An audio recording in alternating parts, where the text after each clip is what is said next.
Well, my dear guys and girls, we are proceeding with average velocity.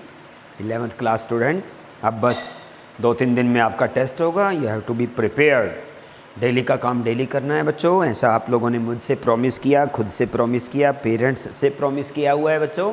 देखना, the day will come when you will settle yourself in your life, my dear, because these 2 years for you are your career years. The whole career depends upon these 2 years. अब 2 years तो 2 years कहने को रह गए बच्चों. अब देखो ना, आप देखिए, अप्रैल मई मई जाने वाला है, फिर 2 years कहाँ रह गए बच्चों, है ना. तो ये तो एक दिन आपका कॉस्टली है और जाता जा रहा है बच्चों. कोई भी दिक्कत आए आप कहने की ज़रूरत नहीं है, पूछते रहिएगा, भेजते रहिएगा. Let us proceed. Average velocity पे हम क्वेश्चन कर रहे हैं बच्चों. आइए. A body traveling along a straight line transferred 1/3 of the total distance with a velocity of 4 meter per second. तो देखो बच्चों, 1/3 of the total distance. Suppose करो बच्चे 1/3 of the total distance. Total distance है सपोज करो s.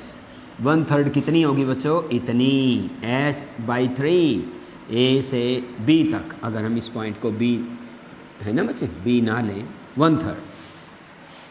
आपको statement जो है फिगर में ही समझ आ जाएगी. Don't worry. कह रहा है the body travelling along a straight line transversed या कवर्ड या travelled 1/3 of the total distance with a velocity of 4 metre पर सेकेंड. यहाँ से यहाँ तक क्या वेलोसिटी रही बच्चों? 4 मीटर पर सेकेंड. यहाँ से यहाँ तक इस वेलोसिटी से इतना डिस्टेंस ट्रेवल किया. Come on. अब ये ज़बरदस्त इंपॉर्टेंट बात है. The remaining part of the distance was covered with a velocity 2 metre पर second for half the time. Suppose करो बच्चे यहाँ से यहाँ तक टाइम t लगा, तो इसका हाफ टाइम कितना होगा? t/2. तो कह रहा है पहले वेलोसिटी 2 और फिर 6.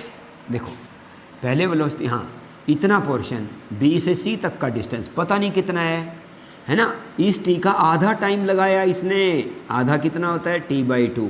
जो बाकी, हाँ, t/2 कितने वेलोसिटी से चला ये? 2 मीटर पर सेकेंड. कम ऑन, 2 मीटर पर सेकेंड, आधा टाइम. ठीक है, ऐसे. और जो बाकी में आधा टाइम लगाया, अब की बार वेलोसिटी कितनी रख दी? 6 मीटर पर सेकेंड. ठीक है. अब की बार टाइम तो उतना ही था, स्पीड कम थी. अब स्पीड ज़्यादा हो गई तो डिस्टेंस भी ज़्यादा कवर कर लिया बच्चों. और ये पॉइंट हम डी ले लेते हैं. दोबारा सुनिए, कईयों को समझ नहीं आया. Find average velocity. Average velocity निकालिए. दोबारा बताइए. टोटल डिस्टेंस बच्चों s थी, इसका 1/3 पार्ट कितना है? 1/3 s/3. कितनी वेलोसिटी से कवर किया? उस बंदे की पहले वेलोसिटी कितनी थी? 4 मीटर पर सेकेंड. फिर यहाँ से यहाँ तक जितना टाइम लगा, मान लो t टाइम लगा, उस t टाइम का हाफ टाइम t/2. t/2 आधे टाइम के लिए, मान लो यहाँ से यहाँ तक 10 सेकेंड लगे, 10 में से 5 सेकेंड के लिए उसकी वेलोसिटी 2 मीटर पर सेकेंड रही. बाकी 5 सेकेंड के लिए उसकी वेलोसिटी 6 मीटर पर सेकेंड. ज़्यादा तेज़ स्पीड से चल पड़ा. ठीक है.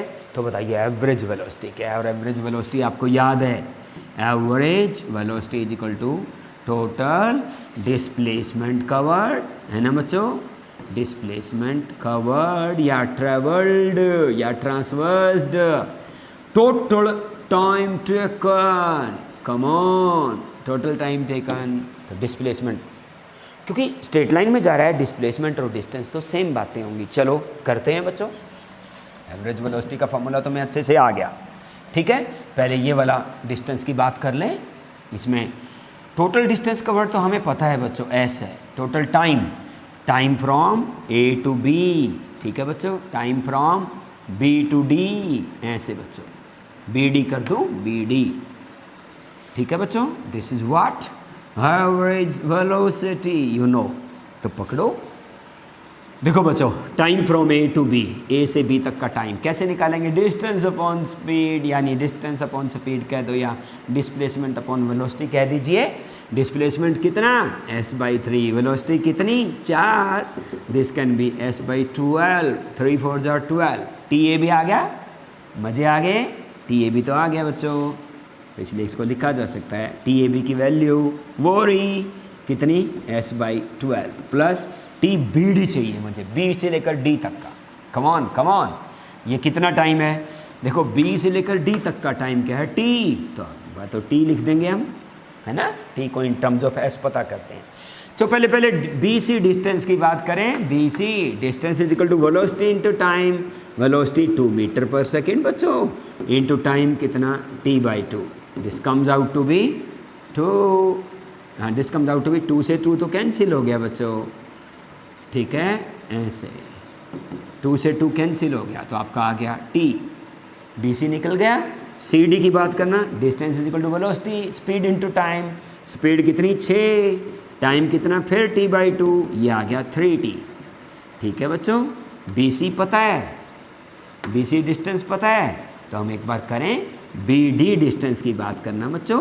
B D is equal to B C, है ना बच्चों, B C plus C D, तो लिख दो B C plus C D. B C को पकड़ो, बी सी कितना है t और सी डी कितना है 3t, this is B D. और बी डी की वैल्यू कितनी है बच्चों, 2s/3। बी डी की वैल्यू 2s/3 कैसे, टोटल s था, s में से s/3 घट गया, तो इसलिए बच्चे s/3 तो यहाँ तक था ना, है ना बच्चों। s तो देखो बच्चों, s तो टोटल था, इस s में से s/3 ये, तो ये कितना बच गया, s minus s/3, 2s/3, 2s/3, यहाँ से लेकर यहाँ तक बच्चों, ठीक है, ये बात है। तो यहाँ से क्या आ गया आपका 4t is equal to 2s/3। यहाँ से t की वैल्यू निकालो in terms of s, this will B 2 से 4 काट दोगे ना बच्चों, s/6, या इसको ना काटें बाई चांस 2 और इसको 4 रहने दें बच्चों, तो आपका आ गया 2s/12। ठीक है, t की वैल्यू 2s/12, तो यहाँ लिख देंगे हम t की जगह 2s/12। आंसर के बहुत करीब पहुँच चुके हैं हमारे students, come on, s/12, 2s/12, 2s/12, ये t की वैल्यू 2s/12 यहाँ से पुट कर दी। अब इन दोनों का एलसीएम आ जाएगा 12, ऊपर s है बच्चों, नीचे एलसीएम क्या आ गया 12, s प्लस 2s 3s, 12 ऊपर चला गया, चला जाता है ना ऐसे, 3s, you got answer. So what is average velocity? 4 metre पर सेकेंड, आंसर। बहुत अच्छे से समझ आएगा। सच बताऊं तो तुम्हें ये 9th लेवल का क्वेश्चन था, लेकिन 11th वाले पेपर्स में भी बहुत आता है ये, तो अच्छे से करना। टोटल डिस्टेंस या डिस्प्लेसमेंट s था, s/3 1/3 4 मीटर पर सेकेंड से। स्पीड डिफरेंट है, वो डिफरेंट स्पीड टाइम निकालने के काम आ जाएगी। अलग अलग टाइम निकाल लिया हमने बच्चों। ए बी वाला टाइम कैसे निकाला, ए बी वाला displacement s/3, displacement upon velocity s/12, तो इसलिए टी ए बी को s/12। T B D, B से लेकर डी तक का टोटल टाइम तो टी है, 2 टुकड़ों में है ना बच्चों, t/2 अलग, t/2 टाइम तक अलग स्पीड, बचे हुए t/2 तक अलग स्पीड है बच्चों। स्पीड अलग अलग है तभी डिस्टेंस भी अलग अलग ट्रेवल किया है। ये थोड़ा डिस्टेंस है क्योंकि स्पीड धीरे चल रहा था, ये ज़्यादा डिस्टेंस है क्योंकि स्पीड उसकी 6 हो गई थी बच्चों, इसलिए ऐसा किया गया। इसलिए इस टोटल टी टाइम को मैंने कैसे निकाला, पहले टी बी सी निकाला, हाँ टी बी सी अलग से है ना, t/2 है ना, हाँ B C distance is equal to velocity into time, और C D distance is velocity into time. Time दोनों में t/2 है, स्पीड अलग अलग होने से ये अलग अलग आया। ये B C plus C D किया तो ताकि बी डी आ जाए, बी डी की वैल्यू हमें 2s/3 वहाँ से पता है बच्चों, क्योंकि टोटल डिस्टेंस का 1/3 ये है तो 2/3 बच गया, तो इसीलिए बचा। टोटल s में से 1/3 घट जाएगा तो 2/3 बच जाएगा, सिंपल, तो इसलिए ध्यान रखना। चलिए बच्चे, आपको एवरेज स्पीड, एवरेज वेलोसिटी की नॉलेज होती जा रही है बच्चों, घबराना नहीं। रिलेटिव वेलोसिटी की भी नॉलेज अभी देंगे, ठीक है। वेक्टर्स क्या होते हैं, वेक्टर का एडिशन सिखाएंगे। Sorry, come on, what do you mean by relative velocity? हमेशा याद रखना, रिलेटिव वेलोसिटी किसी बॉडी की किसी दूसरी बॉडी के विद रिस्पेक्ट टू होती है, अकेले की नहीं होती। जैसे एक आदमी ग्राउंड में दौड़ रहा है, 10 की स्पीड से दौड़ रहा है ना, है ना, उसकी velocity of a man 10 metre पर सेकेंड है, ठीक है बच्चों। तो हम कहेंगे this is velocity of man with respect to ground, this will be velocity of man minus velocity of ground, it is 10 metre पर सेकेंड, ग्राउंड मीन्स अर्थ, है ना। तो वेलोसिटी ऑफ मैन कितनी है 10, अर्थ की कितनी है 0, इसलिए हर एक की विद रिस्पेक्ट टू, किसी न किसी के विद रिस्पेक्ट टू हो ना, वो रिलेटिव कहलाती है। भाई उसके कंपैरिजन में वो कितना तेज़ दौड़ रहा है, अर्थ के कंपैरिजन में 10 की स्पीड से, अर्थ नहीं चल रही। अब तुम सोच रहे हो, तुमने तो ये सुना हुआ है अर्थ भी तो घूम रही है। बच्चे उतनी हम क्योंकि अर्थ पे रहते हैं, वो तो इसलिए हमें फील नहीं होती ना, हम भी तो उतनी स्पीड से फिर घूम ही रहे हैं ना। जो अर्थ की वेलोसिटी है वो वेलोसिटी तो हमें ऑटोमेटिकली मिली हुई है, इसलिए उसको count, earth is relatively at rest with us, हमारे विद रिस्पेक्ट टू, हमारे कंपैरिजन में तो अर्थ रेस्ट पे है क्योंकि हम भी रेस्ट पे हैं। जब बंदा दौड़ना शुरू करता है 10 की स्पीड से, है ना, तो वो ग्राउंड और बंदा तो रेस्ट पे थे, अब उसने दौड़ना शुरू किया तो उस बंदे की velocity ground, G for ground, earth, ठीक है बच्चों। तो इसलिए आपको अच्छे से समझ आएगा रिलेटिव वेलोसिटी, कईयों को तो 9th में ही समझ आ गया होगा, लेकिन अब अच्छे से आएगा।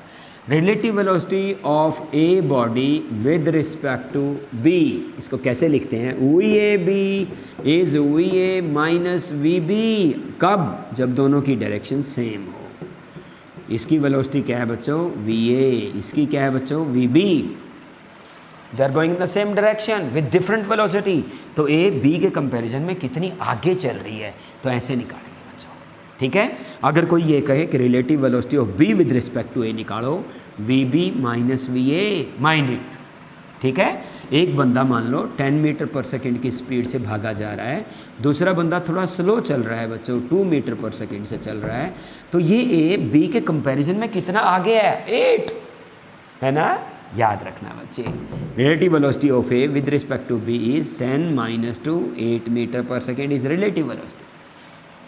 अगर दोनों सेम स्पीड से चलते, ये भी 8 मीटर पर सेकेंड से चलता, ये भी 8 मीटर पर सेकेंड से चलता, तो रिलेटिव वेलोसिटी कौन है ये, वी ए, कौन है ये, V B, relative velocity of A with respect to B is 8 minus 8, it will be 0।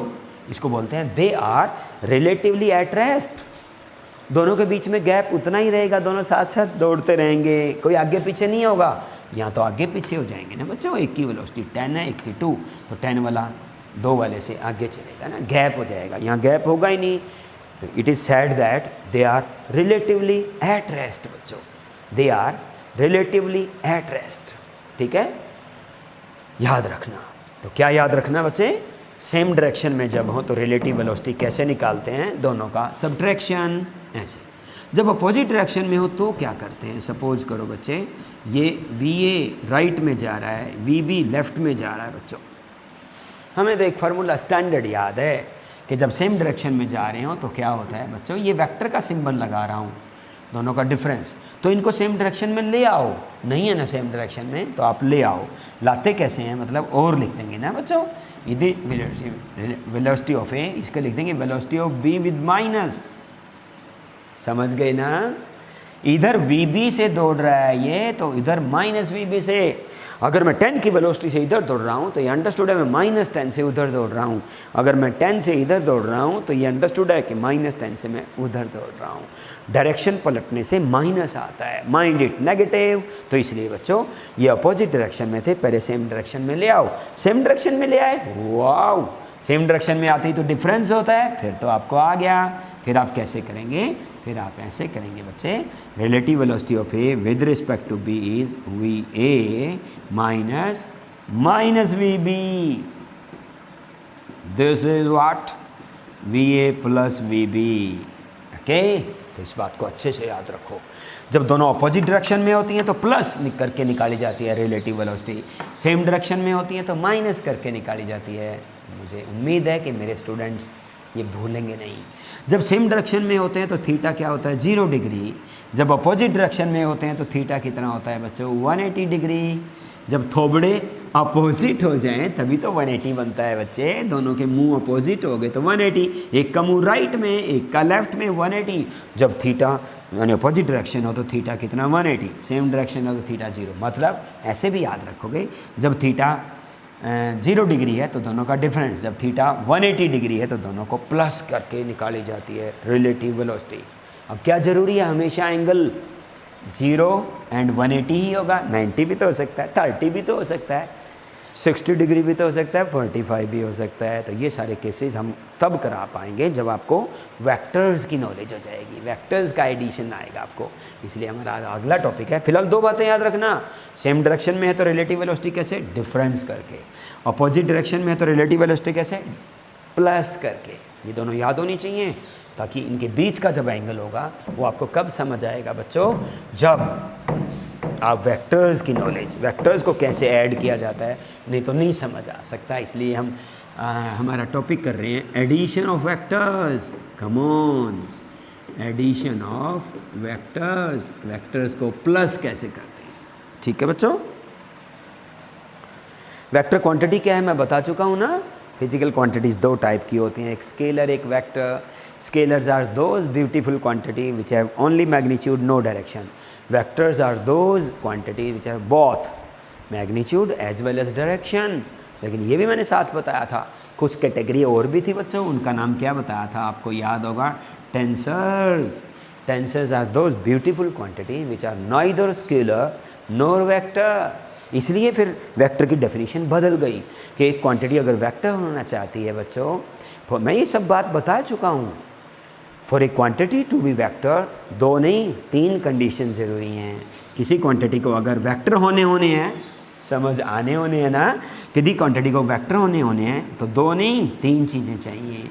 It must have magnitude, mind it must have direction, बच्चों इससे बात नहीं बनेगी।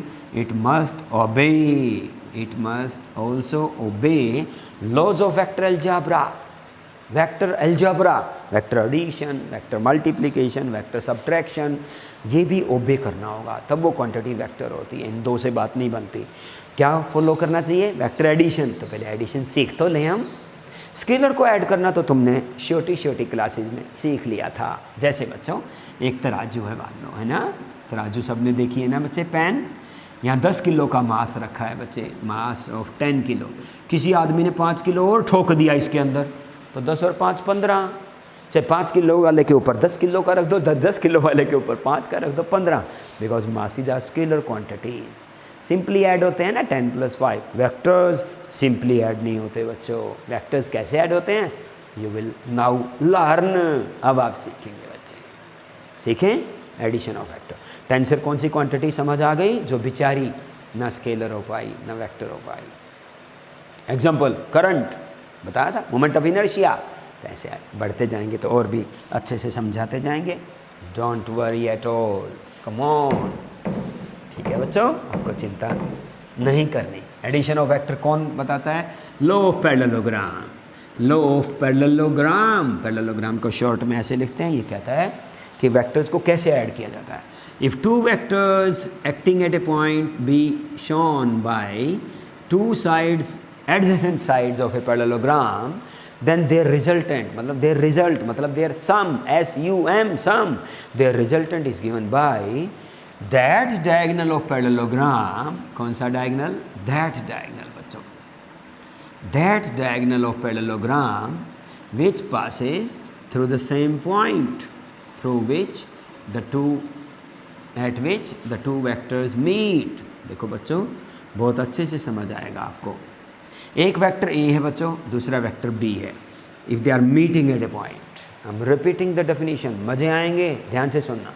इफ़ 2 वेक्टर्स मीटिंग और acting at a point are shown by the 2 adjacent sides of a parallelogram, then their resultant is given by that diagonal of the parallelogram, that diagonal of the parallelogram which passes through the same point at which the 2 vectors meet, at which the 2 vectors act। Hindi में बताऊं, बता देता हूं बच्चों। अगर 2 vector किसी parallelogram की adjacent sides, adjacent means आजू बाजू वाली, पास पास वाली, ये और ये नहीं, ये और ये नहीं, ये दोनों या ये दोनों, है ना। आओ, अगर कोई दो वेक्टर्स जो एक पॉइंट पे एक्ट कर रहे हों, मीट कर रहे हों, पैरेललोग्राम की दो एडजेसेंट साइड से मैग्नीट्यूड और डायरेक्शन में दिखाए जाएं, तो उनका जो रिजल्ट होता है, उनका रिजल्टेंट होता है, उनका सम होता है, उनका जोड़ होता है, वो उस डायगोनल के द्वारा दिखाया जाता है जो उसी पॉइंट में से पास हो रहा हो, उसी पॉइंट में से पास हो रहा हो जहाँ ये दोनों वेक्टर्स मिलते थे। क्योंकि डायगोनल तो दूसरा भी है, दूसरे का कोई फंड नहीं, दूसरे का कोई रोल नहीं। मैं अंग्रेजी बोलूँगा। If two vectors acting at a point are shown in magnitude and direction by the two adjacent sides of a parallelogram, then their resultant is given by that, then the resultant is given in magnitude and direction by that diagonal of the parallelogram, that diagonal of the parallelogram which passes through the same point at which the two vectors meet. वो diagonal, क्योंकि ये diagonal उस point में से पास नहीं हो रहा, ये गंदे वाला डायगोनल है, ये अच्छे वाला डायगोनल है, तो ये रिजल्टेंट बताता है बच्चों। इसलिए एक वेक्टर में दूसरा वेक्टर ऐड करोगे तो आंसर भी वेक्टर आएगा। आ गया ना प्रिंसिपल ऑफ होमोजेनिटी। वेक्टर में वेक्टर ऐड करोगे तो आंसर भी वेक्टर आएगा। और एक वेक्टर की दो चीज़ें होती हैं बच्चों, याद है ना, मैग्नीट्यूड, डायरेक्शन, दोनों निकालेंगे। रिजल्टेंट का मैग्नीट्यूड भी, डायरेक्शन भी। पहले नाम रख लो, P Q M N like this. If two vectors, इनके बीच में एंगल मान लो थीटा है बच्चों, ठीक है। ये वाला वेक्टर कौन है बच्चों? Resultant. This is what? R vector, ठीक है। आइए हम कंस्ट्रक्शन करते हैं कुछ अपनी थ्योरम प्रूव करने के लिए। आइए, ये परपेंडिकुलर डाल दिया बच्चों और इसका नाम L ले लिया, ठीक है। C triangle. आओ, हमारा टारगेट तो समझ गए ना, अब आप समझ गए। वेक्टर में वेक्टर ऐड करोगे तो आंसर भी एक वेक्टर होगा। और इस वेक्टर की दो चीज़ें हैं, एक मैग्नीट्यूड, एक डायरेक्शन। चलिए पहले मैग्नीट्यूड निकालते हैं। To find magnitude of resultant vector, ठीक है। आओ निकालें।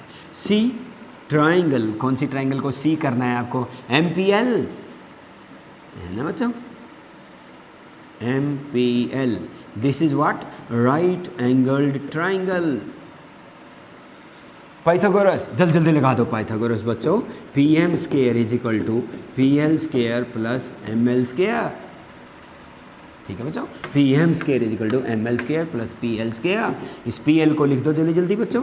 PQ plus QL plus ML को तो ML ही रहने दो, और ये कौन है? PM स्क्वायर, है ना बच्चों। तो PM की वैल्यू अंडर रूट में आ जाएगी। A प्लस B का होल स्क्वायर आपको खोलना आता है, come on. PQ square plus QL square 2PQ QL plus ML square. अब एक छोटी सी ट्राइंगल देखेंगे बच्चों, ठीक है। कौन सी? C, छोटी सी ट्राइंगल। छोटी सी ट्राइंगल कौन सी छोटी सी? MQL, MQL। ये भी तो, अब ये वेक्टर अगर B है तो ये भी तो B होगा बच्चों। ये एंगल थीटा है तो ये भी थीटा होगा, कॉरेस्पॉन्डिंग एंगल। तो इसमें आप देख रहे हैं, क्या देख रहे हैं? Sine theta is what upon what? Perpendicular by hypotenuse. Come on, ML upon B. So you can write that ML is equal to B sin theta. ठीक है। इसी ट्रायंगल में अगर आप cos थीटा देखेंगे बच्चे, base upon hypotenuse QL upon B. So this implies that QL is equal to B cos theta. ये दोनों इक्वेशंस काम आएंगी ना बच्चों। 1 2 करके लिख लेते हैं यहाँ पे, फटाफट यूज़ करो, यू विल गेट आंसर। तो PM को अगर मैं R लिख दूँ तो तुम मना नहीं कर सकते बच्चों। ये PQ तो A है तो लिख दो A बच्चों, A स्क्वायर। QL स्क्वायर ये रहा, है ना। ML square, QL square. क्यों बच्चों? ML स्क्वायर कितना है देखो, ML की वैल्यू, QL की वैल्यू पुट कर दो जल्दी। B square cos square theta plus 2 PQ को A लिख दिया, PQ को A। QL की वैल्यू ये रही बच्चों, B cos theta plus ML ये रहा, B sin थीटा। और इसका स्क्वायर है ना बच्चों ये। अब देखो बच्चों, तुम्हारा दिल कर रहा है कि इन दोनों को इकट्ठा करके लिख दें, कर रहा है ना दिल, तो दिल में रखनी नहीं चाहिए दिल की बात, आने दो बाहर। Come on, A square B square cos square B square sin square B square common हो जाएगा cos square plus sin square, it is 1, you know, very well know, come on, this is what 2ab cos theta, so you got answer। एक answer आ गया बच्चों, क्या इतना सुंदर answer, a square plus b square plus 2ab cos theta, a square plus b square, this is the magnitude. तो एक vector को दूसरे वेक्टर में जोड़ते हैं ना बच्चों, एक वेक्टर को दूसरे वेक्टर में जब ऐड करेंगे तो आंसर भी एक वेक्टर आएगा, आएगा ही। किसने कही ये बात? प्रिंसिपल ऑफ होमोजीनिटी ने। वेक्टर में वेक्टर ऐड करोगे तो वेक्टर, वेलोसिटी में वेलोसिटी ऐड करो तो वेलोसिटी आएगी, फोर्स में फोर्स ऐड करोगे तो फोर्स आएगा, और फोर्स एक वेक्टर क्वांटिटी है, रिजल्टेंट एक वेक्टर है। और वेक्टर की दो चीज़ें होती हैं, मैग्नीट्यूड, डायरेक्शन। Magnitude we have got it, direction we will now get, will now calculate. बोलो समझ आया कि नहीं? ये सिंपल पाइथागोरस लगाई, cos square plus sin square 1 होता है, और आंसर को याद रखना, एक वेक्टर a है दूसरा b, रिजल्टेंट का magnitude under root a square plus b square plus 2ab cos theta, simple magnitude निकाल लिया। अब हम डायरेक्शन निकालेंगे, चलिए डायरेक्शन निकालें। डायरेक्शन का मतलब होता है बच्चे एंगल, किसकी डायरेक्शन? रिजल्टेंट की। आओ डायरेक्शन निकालने के लिए क्या करना होता है, नंबर 2 डाल के लिखेंगे, how will you find, come on, direction, है ना बच्चे, किसकी डायरेक्शन? रिजल्टेंट वेक्टर की। डायरेक्शन कभी भी किसी की फाइंड करनी हो तो एंगल फाइंड करना होता है। क्यों? देखो ना, एक बंदा सीधा चला गया, फिर 90 डिग्री राइट में मुड़ गया, फिर 30 डिग्री लेफ्ट में मुड़ गया, और हमें उसको कैच करना है, तो हम भी तो ऐसा करेंगे, सीधे जाएंगे 90 डिग्री राइट में मोड़ेंगे, फिर 30 डिग्री लेफ्ट में मोड़ेंगे। मतलब डायरेक्शन पता करनी है तो एंगल पता होना चाहिए। मतलब ये रिजल्टेंट है ना बच्चों, ये ए के साथ कितना एंगल बना रहा है, this is our target, we have to determine this alpha. तो अल्फा निकालना है, direction of R means alpha निकालना, we have to calculate alpha. फिर हम कहेंगे वही राइट एंगल ट्रायंगल, देखो बच्चों कौन सी, वही वाली, क्या नाम देंगे इसका? एमपीएल, सी राइट एंगल्ड ट्राइंगल, एमपीएल। देखना बच्चों, एमपीएल, इसमें टेंजेंट अल्फा हमारे स्टूडेंट्स को याद है, perpendicular by base. What is perpendicular, what is base? PL.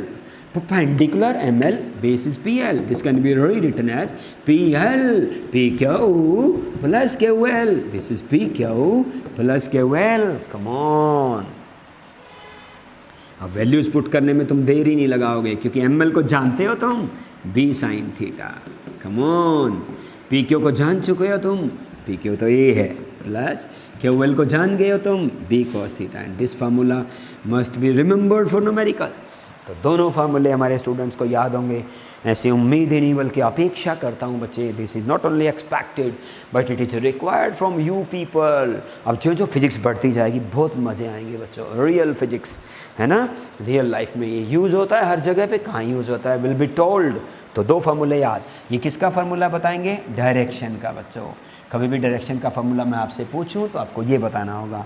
और मैग्नीट्यूड का फार्मूला तो याद हो ही गया, कितना सुंदर है बच्चों, ये लंबा लंबा रूट लगा के, क्या, A square plus B square plus 2ab cos theta under the root. Mind it, दोनों फार्मूले एक सेकंड से पलक झपकते ही दोनों बता देना।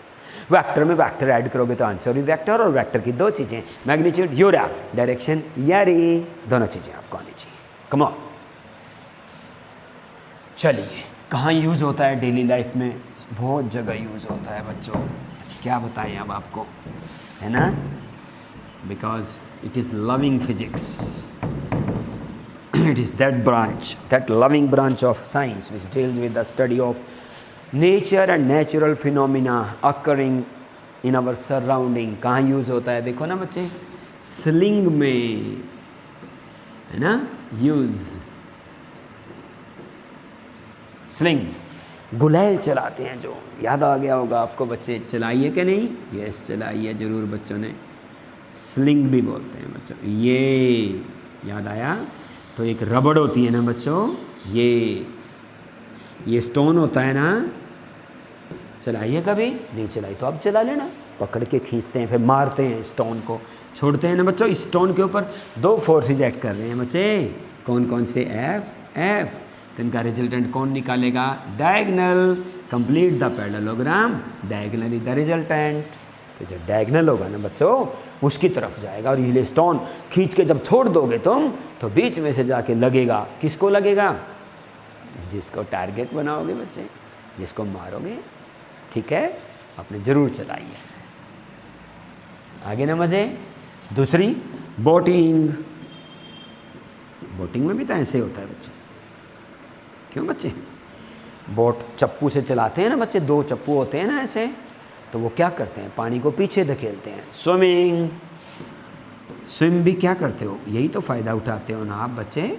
जब स्विम करते हो तो आप पानी को पीछे धकेलते हो, पानी आपको आगे धकेलेगा। आपकी बॉडी के ऊपर दो फोर्सेज एक्ट करने लग गए, तो बॉडी कहाँ जाती है? रिजल्टेंट की तरफ। जब भी किसी बॉडी के ऊपर दो फोर्स लग जाएं, एक F1 हो बच्चों, दूसरा F2 है बच्चों मान लो, तो ये बॉडी ना इधर जाएगी ना इधर जाएगी, बीच में से जाएगी। क्यों? इस बात को याद कर लो। Complete the parallelogram diagonally the resultant. हमेशा डायगोनल रिजल्टेंट होता है, बोला ना, रिजल्टेंट की तरफ जाती है कोई भी बॉडी।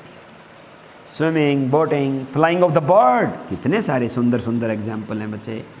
फ्लाइंग ऑफ बर्ड,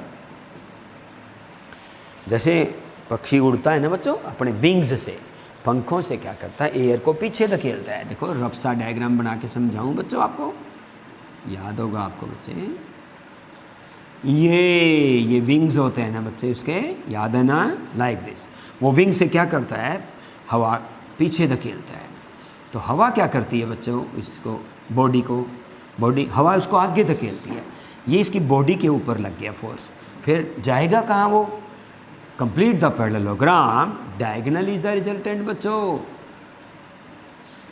लग रहा है तुम्हें समझ आ रहा है ना? उसने विंग्स मारी बच्चे, अपने विंग्स को पीछे, एयर को पीछे धकेला, एयर ने उसको आगे धकेला, उसकी बॉडी के ऊपर दो फोर्स ऐड करने लगे। रिजल्टेंट कैसे निकालते हैं?